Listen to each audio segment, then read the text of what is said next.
has a lot of amazing characters. Because it's an amazing show and its characters are really strong. Everyone can have their favourite character. It could either be in the Adventure Fit, Ineas, the Sight, Island Man of Action Verb, the Bustable Can, and the Beautiful the Bully, the Lovable Isabella, or the Smart Baljeet, or Secret Agent P. E. Parry, right? But it could. But mine has to be Doofinshmertz because us not only is he a fun villain, but he's very relatable, and his backstory always really shows it. In fact, he's one of the few villains that has more than just one backstory. And they're what can make you sympathize. But no, eyes and relate to Doof the most. Now for this top 10, and we'll be looking at all the backstories that were mentioned in the show that Doofinshmertz has had. And there are a lot of them, which is why it was really hard to make this list. But no matter what backstory it is, we'll definitely have some fun. And I'm trying to see, and behold, the top 10 and best Doctor Doofinshmertz as backstories in Ator. So, number 10, and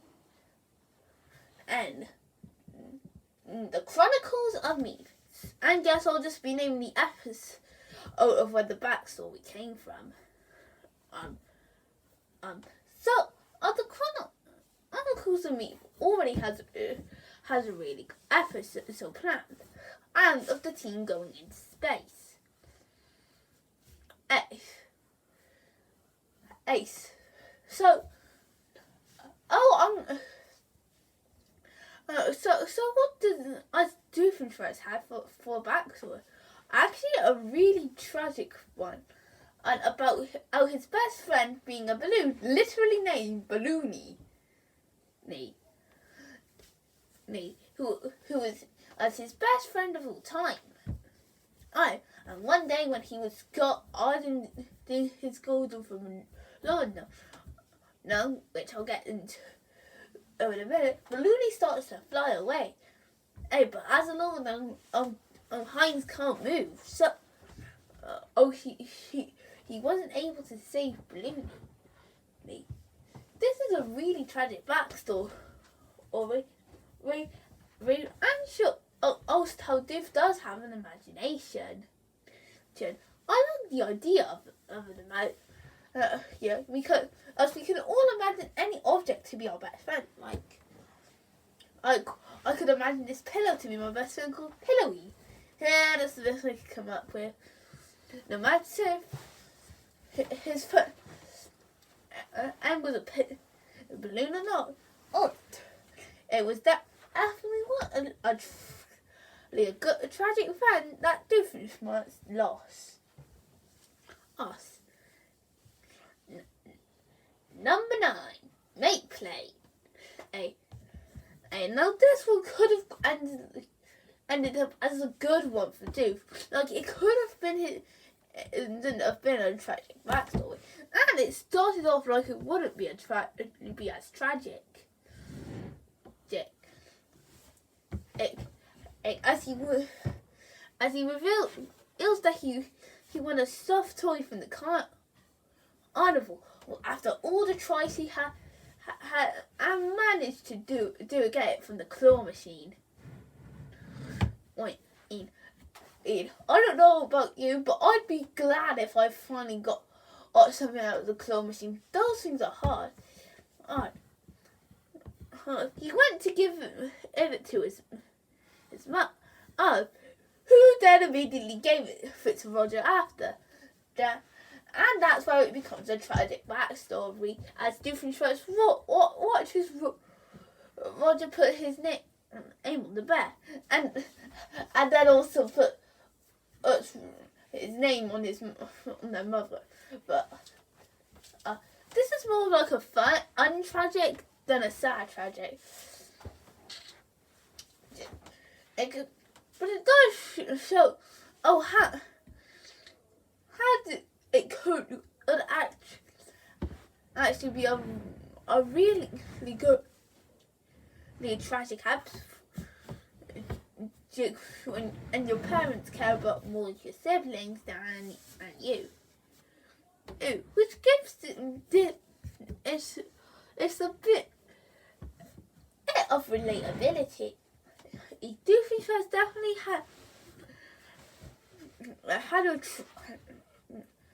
had a good start with the backstory, but it did come tragic. But that's what makes it fun. Number 8. Attack of the Orn. Oh, I think that's what it's called. Yeah, I don't really remember all these titles that the titles they came from. So yeah. So I'll just call it the Lawn Gnome one. And let me start off by saying how this was Doofinshmertz's first backstory, which gives us something to get into. As we found out that all the lawn gnomes from the Doofinshmertz family were taken away. From an early age, his dad thought it would be Heinz who would be the lawn gnome, and told him to do the wish. That's just the Indian for don't move, by the way. While the other children played, Heinz stood up there all through the all night as the Switzerland. His only companion was the moon, and his name was Kenny. I found this a really tragic backstory when you're not able to move. This is why I really like it so much. You can really feel sorry for Doofinshmertz at times really wants to move, but he can't because he's stuck in one place. The only problem I do have with it though is why the Octo need to get rid of all the lawn gnome. No, why not lawn gnome away, That would have been a much better one to use. But no matter what you need to do for Doofinshmertz actually used, it still offered a tragic backstory. Or for his first one ever. Number 7, Unfair Science Fair. And this one got us introduced to Heinz's first ever innator. He wasn't really creative with names at the time. It was literally just called Innator. Anyway, as he was out to show it off to the judges at the science fair, his thunder was stolen by a baking soda volcano. I'll do it into the end of the year after with his even bigger innator, but still lost to a baking soda volcano. No. Oh, and yet again,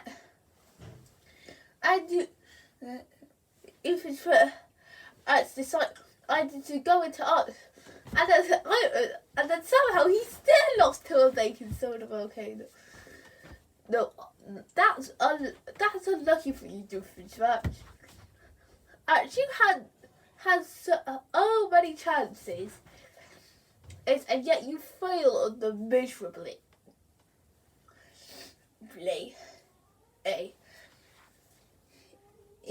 And even when he tries to use the innate, using the name to win in the next science fair, he still keeps losing to the baking soda volcano. No. Do you think the judges would start to get tired of letting a baking soda volcano win every single science fair? I think it would. It would. But anyways, No matter how Doofinshmertz acts does as with his fascinator, it would always be outshone by his other better innators. Number 6. Not Phineas Ferb. Oh, this one is a simple backstory, yet it could relate to me in a way.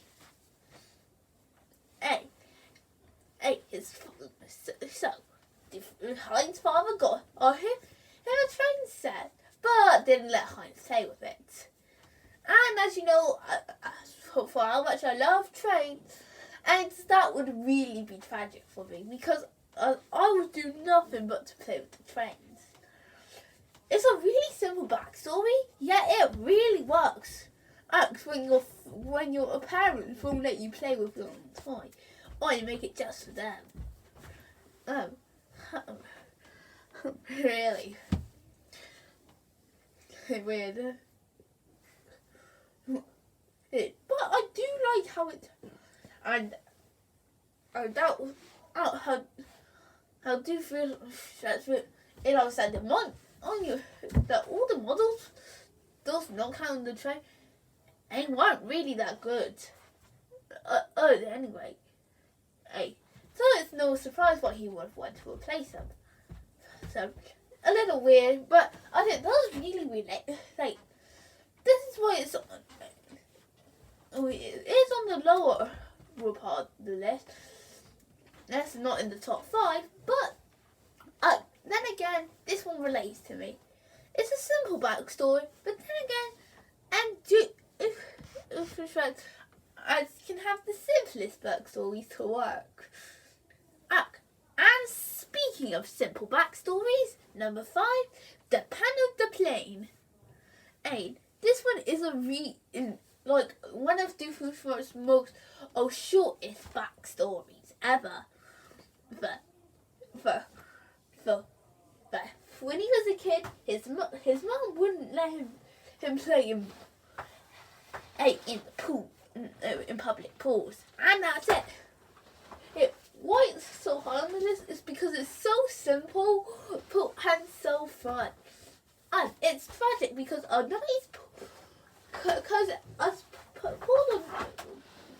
if your pool's public or not, it's always good to take a dip in the pool.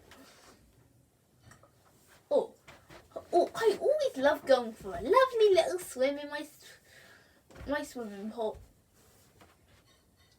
Pools, well, when I had one. And it's always good to have a great swim. It always feels it was nice for a swim. Nice to take a swim. Anyways, back onto Doofy. The way how simple it is why it's on the list. It didn't need to be more than just that. It just needs to be explained in one sentence. So you don't need like a big whole story to explain that backstory. And I like it. Just one simple sentence can tell you everything you need to know about a story. And that's it. Number 4. This is your backstory. Yes, this is a clip show episode.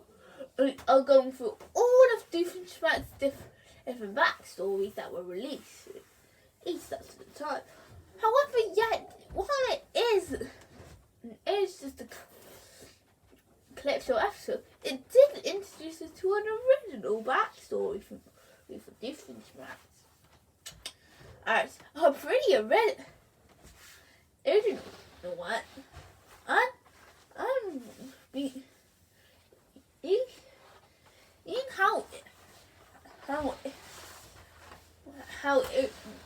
was explaining how he came to America. He was asked to get some supplies from a shop, but he couldn't tell the difference between a shop and what looks like a shop, and ended up on the ship. It to America. It's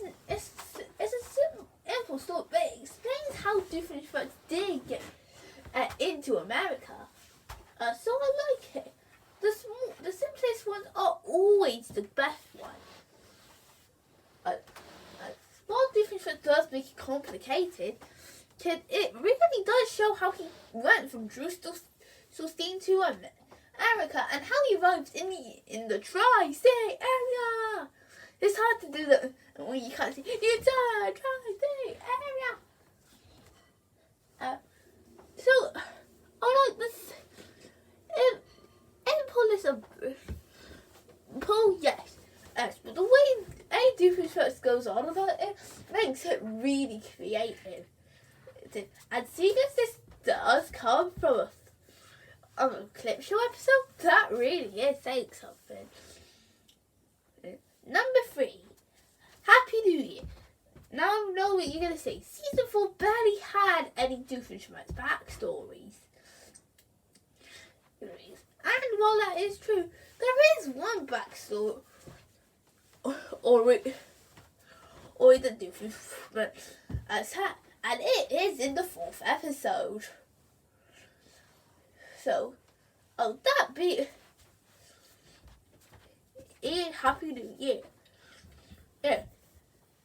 This one is a pretty weird one, but it's weird. This is why it's on the list.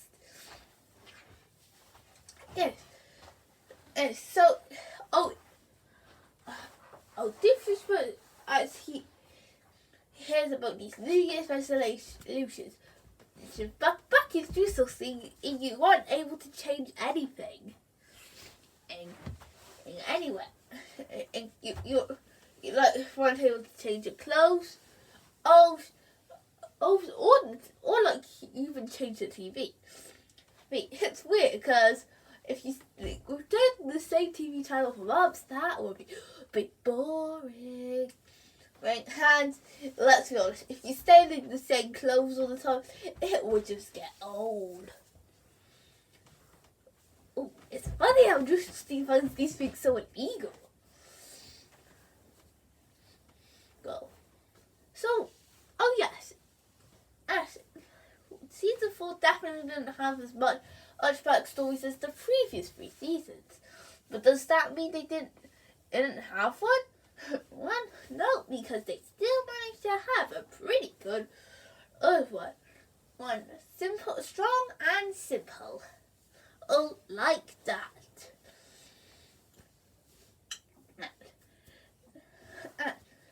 Number 2.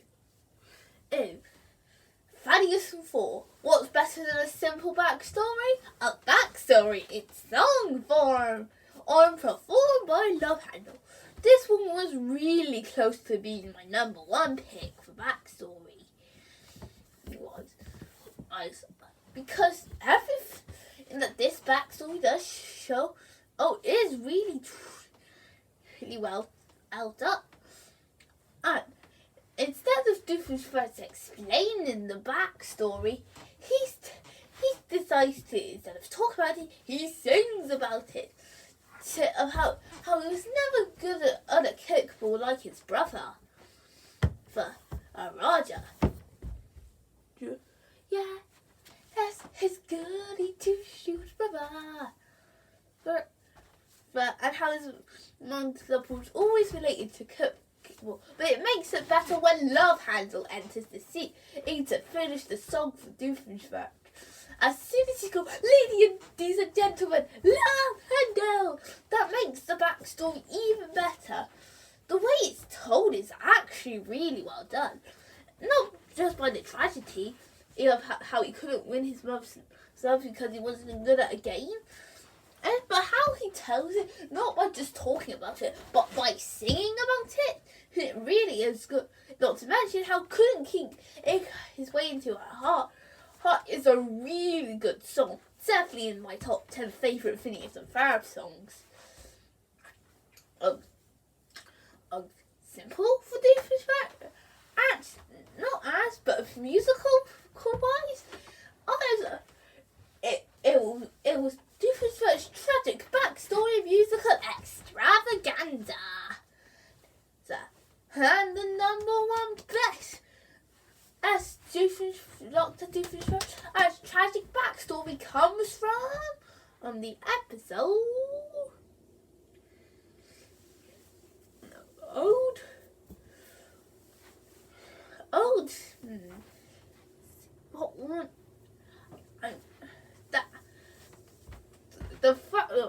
episode when they first went into space.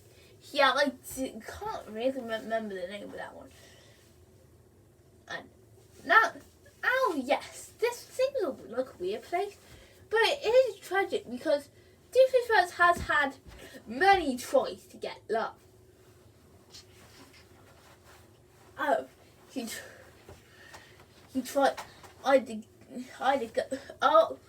it got hit by one of his innators. So he tried another one, which he put out the reason why ice water was being thrown on him by her, and he even went out with Linda Flynn in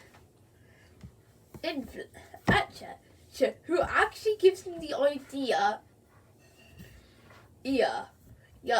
of rolling the tri-state area. Yeah. Linda, I think that's the reason why this person is a villain, by the way. Anyways, back onto the backstory itself. Why it's the best one? It's because that's how Doofinshmertz tries to impress a girl with shadow puppets. Now, I really like shadows. You can use your hands for a shadow, and you don't even need a puppet. You've just got to use a shadow. And your hands to make a puppet. It's simple, and I like it. But he always look us to a guy called Hans who had huge hands. They just got a huge hands. Huge hands. And he always respect Doofinshmertz. As poor Doof, he was so close. And the thing that makes it better is that when he tries it again, and he does fail, it's like he can try all he can, but no matter how hard Doofinshmertz would try, he would always fall. Or at that type of getting a go. Poor Doof, you can really feel sorry for the guy after all these backstories. He's had tragic ones, and simple ones, musical ones, but all his tries to get a go really fell out. And this one really shows. And the fact we lost to the master of Shadow Puppets, huge hands on. And that's exactly why this one is the number one most tragic of Doofinshmertz's backstory. After all this, you can't feel bad for Doofinshmertz. He should have some good luck. You know what gives me good luck, Dave? Watching all Phineas and Ferb's episodes. And how you always lose. It was to Perry the Platypus. Us. I will definitely do more top 10 Phineas and Ferb lists. It's definitely. And I had fun with my first one. What top 10 Phineas and Ferb list do you want me to do next? Let me know in the comments below. So I hope you guys enjoyed this video. Feel free to comment, like and subscribe. And I will see you next time. Bye. And curse you, Perry the Platypus!